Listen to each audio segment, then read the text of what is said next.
Voilà. Bon. Eh bien, écoutez, bienvenue à toutes et à tous. Je suis très heureuse en fait de ces troisièmes rencontres. Je suis très heureuse qu'il y ait autant de monde. Je suis très heureuse en tout cas d'avoir... bon, c'est Xavier qui va faire les remerciements, mais quand même un petit clin d'œil à notre grand témoin Jérôme Sadier qui vient nous rejoindre, qui a pris l'avion très tôt.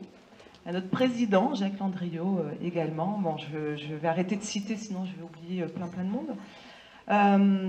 Donc, comme on l'évoquait, troisième édition des rencontres internationales de l'innovation sociale, qui a pour thème l'accélération de croissance des entreprises socialement innovantes. Donc ça sera vraiment l'objet de toute la matinée. Peut-être vous redire en fait comment l'idée des rencontres est née. C'était en 2012. On avait envie en tout cas d'aller voir ce qui se passe ailleurs qu'en Languedoc-Roussillon, ex-Languedoc-Roussillon. Et donc on avait en tout cas la ferme intention de pouvoir échanger avec d'autres venus d'ailleurs, avec des expériences sur l'innovation sociale, puisque ça démarrait tout simplement.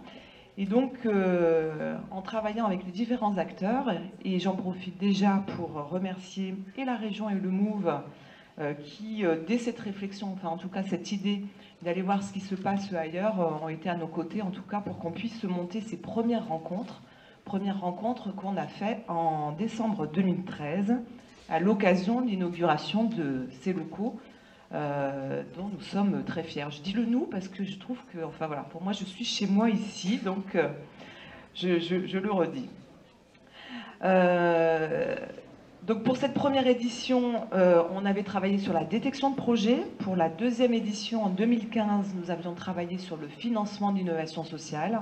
Et pour cette troisième édition, l'accélération de croissance, qui fera donc l'objet de l'ensemble des débats.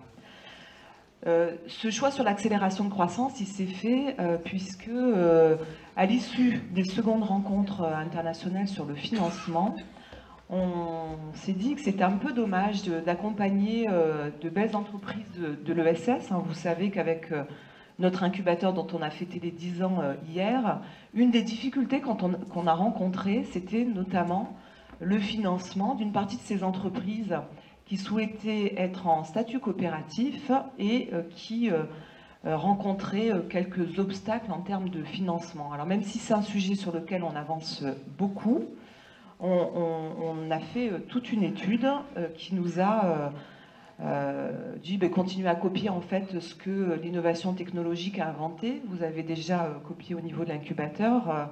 Regardez ce qui se fait au niveau des accélérateurs qui proposent des programmes d'accélération, mais qui proposent aussi de s'appuyer sur des fonds, et notamment des fonds pour l'amorçage et le développement d'entreprises. Et c'est comme ça qu'est né Alterventure en début d'année, en accélération, et donc vous aurez des témoignages tout à l'heure. Et puis, donc, sujet qui a été conforté puisqu'il est très tendance, mais je crois qu'on l'entendra beaucoup aujourd'hui. Simplement vous dire une dernière chose, c'est que sur ce thème, donc des réflexions sont en cours et toujours avec cette concertation, ici au niveau régional, mais aussi au niveau national, notamment au sein de la commission innovation sociale du Conseil supérieur à l'ESS. Je fais un clin d'œil à Uxibil notamment, et je sais que la VISE est bien présente dans ce groupe de travail, puisqu'on a fait un certain nombre de propositions, et qu'on retrouve également dans les chantiers du haut-commissaire à l'innovation sociale, Christophe Ittier, qui nous a fait le plaisir, en tout cas, de nous intégrer dans ces discussions également. Et puis, comme j'ai oublié hier, je voudrais, dès maintenant, parce que sinon on ne va pas le faire, remercier en particulier l'équipe de l'Union régionale des SCOP, parce que je sais que depuis quelques mois, ils sont à fond, Aurélie Marion en particulier, mais toute l'équipe, qui est restée jusqu'à minuit hier pour rendre libre la salle, et puis qui fait qu'aujourd'hui, tout va se dérouler magnifiquement, avec les petites surprises qu'on va nous réserver au fur et à mesure. Voilà, je passe la parole à Sandrine Gérard.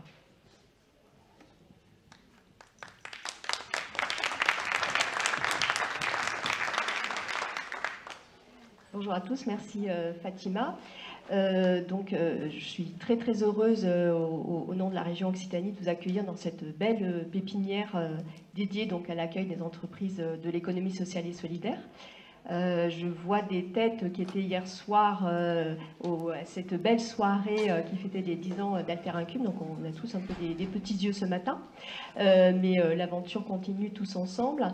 Donc hier soir, on a fêté les 10 ans d'Alter Incube. Sur la pépinière de l'ESS, nous avons fêté les 3 ans de l'existence de ce beau bâtiment. Avec une belle équipe que je vois ici dans la salle et qui donc à ce jour a accompagné plus d'une trentaine en fait d'entreprises. Et grâce à vous, chefs d'entreprise présents aujourd'hui, et certains ont déjà quitté en fait la pépinière pour voler de leurs propres ailes, et bien plus de 200 emplois en fait ont été créés. Donc on peut vraiment se féliciter de cette belle réussite. La région, en fait, a maintenant plus de 10 ans. Hein, Marie Meunier-Paul, je le disais hier soir, et puis il y a eu des témoignages en fait hein, sur comment a grandi en fait l'économie sociale et solidaire. Et j'étais pas là à cette époque-là, donc je peux le dire d'autant plus facilement qu'il y a vraiment eu un dynamisme autour peut-être d'ailleurs au départ de l'innovation sociale, hein, bien avant qu'on parle d'économie sociale et solidaire. Donc 10 ans que la région en fait, soutient ce mouvement et cette dynamique, et nous en sommes très heureux. Ce qu'on peut se dire, c'est que, alors pourquoi on soutient l'économie sociale et solidaire? Parce que deux, trois petits chiffres, très simplement, sans trop vous abreuver de chiffres. Mais en région, ce sont 23 000 établissements. Voilà, c'est plus de 12,5% de l'emploi en région, soit 213 000 salariés. Donc un vrai pan extrêmement important de l'économie régionale. Voilà. Alors comme vous le voyez, ou vous l'avez entendu, je suis directrice adjointe de la direction de l'économie et de l'innovation. Eh bien, il faut bien comprendre que dans cette direction, il y a un service dédié à l'économie sociale et solidaire. Pourquoi je vous dis ça? Parce que ce qu'il faut entendre, c'est que dans l'économie et l'innovation, il y a bien ce pan-là entier en fait, de l'économie. Voilà. Avec donc, et c'est comme ça que nous avons travaillé la rédaction de notre schéma régional de développement économique, d'innovation et d'internationalisation. Donc je vous passe l'acronyme SRDE2I. Bon, à force de le répéter, on y arrive. Bref, comment on a travaillé? On s'est dit, et évidemment ça c'est le fruit de plusieurs années de réflexion, avec nos partenaires hein, qui sont ici présents. Donc, tu as le droit, Fatima, de dire je suis ici chez toi, tu as bien raison. Vous êtes tous les bienvenus. Et avec l'idée qu'on a vraiment co-construit ensemble avec nos partenaires, parce que ce n'est pas nous, avec nos petites têtes à la région, qui sommes capables de tout faire. On a réfléchi en se disant l'ESS a des spécificités, certes, mais évidemment, vous, chefs d'entreprise, dans la salle, porteurs de projets, vous avez exactement les mêmes problématiques que n'importe quel autre porteur de projet ou chef d'entreprise. Vous avez un business model à construire. Hier soir, des témoignages, c'était très sympathique, disaient au début, un business model, je ne savais pas ce que c'était. Donc, grâce au chargé de mission de l'incubateur, on a appris. Bien sûr que même si on a des valeurs, même si on a envie que la rentabilité soit au service de l'utilité sociale, bien évidemment, on doit adresser un marché, on doit être rentable, on doit construire un plan d'affaires, on doit adresser un marché, on doit se développer sans évidemment perdre son âme. Et je crois que c'est l'objet d'un des ateliers de ce jour. Et je trouve que cet atelier est fort intéressant. Voilà, donc on a construit en fait donc ce schéma. Alors ce schéma c'est quoi? C'est un acte administratif certes, mais au-delà de cet exercice, c'est vraiment l'idée de dire comment on va être à votre écoute, vous, et comment on va aller construire notamment des aides directes aux entreprises. Alors pour faire simple, c'est des subventions, des avances remboursables, mais nous construisons également des aides indirectes avec nos partenaires en fait financiers. Certains sont dans la salle aujourd'hui, notamment avec la Caisse des dépôts. Et comment on va aller vous permettre, vous, entreprise, de vous développer. Voilà. Donc, on a construit tout un panel d'aides, dont les derniers passeront au vote à la commission permanente du mois de décembre. Et là, on a bien fait l'attention avec l'équipe ici présente de l'ESS, que ces dispositifs intègrent bien, ou en tout cas n'excluent pas, les entreprises de l'économie sociale et solidaire. Donc, je ne vais pas vous faire le descriptif des aides, mais en gros, on va aider aussi bien le porteur de projet dans ses aides à la faisabilité commerciale que jusqu'au stade du développement, voire de la transmission reprise. Et puis néanmoins, on s'est dit, mais parce que nos partenaires nous le disent aussi, qu'il y a des spécificités dans cette économie. Hein, vous le savez bien, vous ici présents. Du coup, nous avons retravaillé, parce que nous arrivions donc au terme des 3 ans de la vie de cette belle pépinière, à une feuille de route sur les 3 années à venir. En gros, nous essayons de nous appliquer à nous-mêmes ce que nous vous demandons, vous, chefs d'entreprise, c'est-à-dire qu'on essaye d'avoir une vision et une perspective sur les années à venir, toujours en essayant d'être en parfaite adéquation avec vos besoins. Donc en fait, qu'est-ce qu'on a fait? Et donc là, on est du coup exactement dans le thème en fait de cette 3e rencontre internationale d'innovation sociale. On s'est dit, bien, ouvrons en fait la pépinière et l'accompagnement aux entreprises qui ont plus de 3 ans d'existence. Parce qu'on sait évidemment que celles-ci doivent changer parfois en fait d'échelle, doivent aller se développer parfois sur des marchés à l'international. Voilà, donc on a ouvert et donc cet accompagnement-là et on a fait donc notre premier comité d'agrément il y a quelques semaines. Ensuite, on a accueilli de façon très favorable et de façon enthousiaste la proposition d'Urscope de travailler justement à un accélérateur. Voilà, donc on a été témoin puisqu'on a participé en fait à vos travaux et donc au dernier conseil stratégique. Je regarde Philippe qui a fait un super beau travail. Je me permets de le féliciter au passage, Philippe Rajoséphin. Voilà, donc ça, on trouve que c'est une initiative vraiment très très pertinente, hein, qui correspond bien également en fait aux besoins de vos entreprises.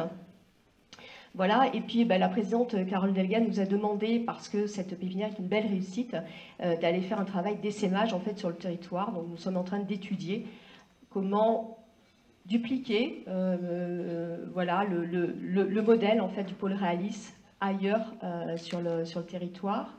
Nous travaillons également en fait à étoffer et modifier le programme, certains le connaissent, le programme d'accompagnement de la Yes Academy. Donc certains le connaissent parce que vous y avez participé en tant qu'entreprise, en tant que coach, etc. Voilà, donc on travaille à ce programme-là. Et puis donc on soutient évidemment très vivement, et on trouve que c'est également une très belle initiative, eh bien, un fonds dédié, fonds financier hein, dédié à l'économie sociale et solidaire. Alors je ne vais pas dévoiler le contenu de ce projet, mais avec évidemment une préoccupation qui est commune à un grand nombre d'entreprises, dont les vôtres, qui est donc le renforcement en fait, du haut de bilan et donc des fonds propres. Voilà, donc on trouve que c'est effectivement à nouveau une très belle initiative et on sera très très attentif hein, à ces travaux-là.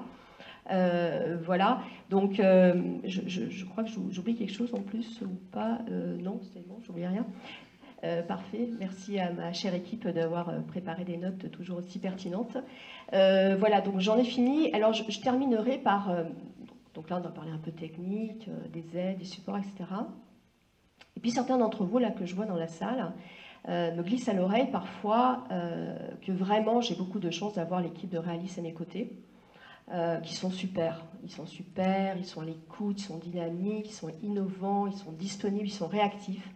Donc je partage très vivement cet avis. J'ai beaucoup de chance de travailler avec eux. Et je vais vous dire pourquoi ils sont comme ça. Ils sont comme ça parce qu'ils vous écoutent. Ils vous écoutent en permanence. Ils écoutent les partenaires. Ils écoutent ce qu'on appelle l'écosystème, vous tous. Ils écoutent l'approche nationale. Ils écoutent l'approche internationale. Et ils sont extrêmement attentifs. Alors, ils font autre chose aussi, je vous rassure, ils font largement remonter ce que vous dites, hein, très très largement. Donc tous les mardis, je viens ici, et tous les mardis, j'ai une grande liste de courses où ils me disent « faut faire ça, faut faire ça, faut faire ça, faut faire ça, faut faire ça ». Et le mardi suivant, ils me disent « ah non, mais c'est pas allé assez vite, dépêche-toi ». Bon. Voilà, donc continuez à ayez vraiment confiance en eux, parce que oui, c'est une super belle équipe, et ils vont continuer à travailler à vos côtés. Voilà, et on peut à nouveau les remercier pour cette belle co-organisation de cette journée. Merci à tous, très bonne journée.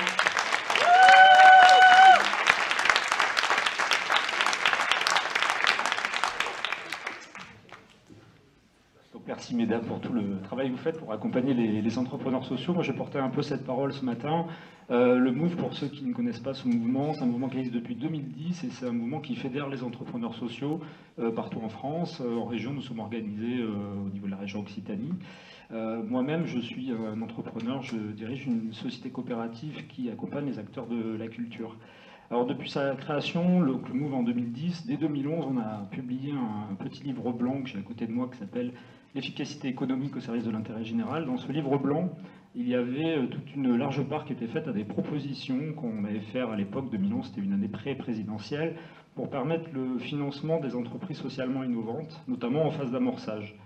On a réédité ça il y a peu de temps, au moment de la campagne présidentielle de 2017. On a plaidé à ce moment-là pour un fonds d'innovation sociale ouverte, tel qu'on l'a appelé, d'1 milliard d'euros sur 5 ans, qui pourrait permettre à expérimenter des choses, qui pourrait permettre à des solutions innovantes qui ont un fort potentiel de réplication, de répondre à ce qu'on a appelé des grands enjeux, des grands défis de notre société. Évidemment, la transition numérique, la transition écologique, le vieillissement de la population, l'inclusion sociale, et évidemment, il y en a plein d'autres. En tout cas, c'était pour nous important, au niveau de certains grands défis, d'imaginer des solutions d'ampleur et de changement d'échelle. Donc on est en effet complètement en phase avec tout ce discours qu'on vient d'entendre et puis qu'on va entendre tout ce matin, je crois. On parle beaucoup en effet en ce moment d'accélérateur ou d'accélération de l'innovation sociale. On espère évidemment que des mesures fortes vont être prises pour accompagner tous les entrepreneurs qui proposent sur leur territoire des manières efficaces, plus efficaces, d'entreprendre autrement et puis de répondre à des besoins sociaux. Nous, à notre place, on voit bien 4 enjeux, en effet. Alors certains ont été couverts par les rencontres internationales précédentes, d'autres seront peut-être couverts par ceux de l'année prochaine. On voit bien évidemment le financement de l'amorçage qui est un besoin, je crois que ça a déjà été travaillé, étudié ici. On voit bien aussi comment la question de l'impact social de sa mesure, il y a beaucoup de choses à faire, beaucoup d'expertise à partager là-dessus. Ça pourrait être un sujet à venir, même si c'est un peu présent, j'imagine, dans tous les débats qu'il va y avoir ce matin et qu'il y a eu. La question de la flexibilisation des cadres réglementaires, c'est évidemment un enjeu extrêmement important, parce qu'on voit bien que quand on innove, on se heurte et on bute très fréquemment sur la question des cadres réglementaires, et c'est un vrai sujet de réflexion qu'il faut qu'on ait un peu tous, parce que c'est pas seulement au niveau national que ça se joue, et puis évidemment comment on essaime à un certain niveau territorial des solutions qui ont fait leurs preuves ailleurs en Europe, et on en verra peut-être ce matin, et puis ailleurs en France sur d'autres territoires. Et je finirai juste par dire que moi, ces rencontres, j'y assiste depuis le début, évidemment. Je suis aussi impliqué dans l'équipe de l'URSCOP au niveau du bureau. Je vois bien et je trouve qu'en tant qu'entrepreneur, c'est vraiment une occasion assez rare de se nourrir de visions qui viennent de l'extérieur. On est très souvent dans l'économie sociale, très centré sur nos problématiques franco-françaises, et c'est bien de s'ouvrir un peu. Et puis, ça permet aussi évidemment aux entrepreneurs de se connecter. Alors, c'est compliqué le business à l'international, mais néanmoins, il y a des choses qui peuvent naître.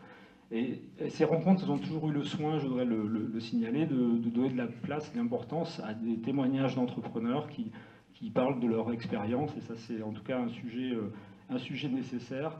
Et en tant donc que dirigeant d'une entreprise qui est en train de vivre une période de changement d'échelle, je serai évidemment très attentif ce matin à la plupart. On ne pourra pas me dupliquer ou tripliquer pour être présent à toutes les tables rondes, mais en tout cas, il y en a au moins une que je suivrai avec impatience et intérêt. Et je voulais donc finir par remercier toutes les équipes qui ont participé et tous les partenaires qui ont permis à ces rencontres de se réaliser, et puis vous souhaiter une bonne matinée à tous. Voilà, merci.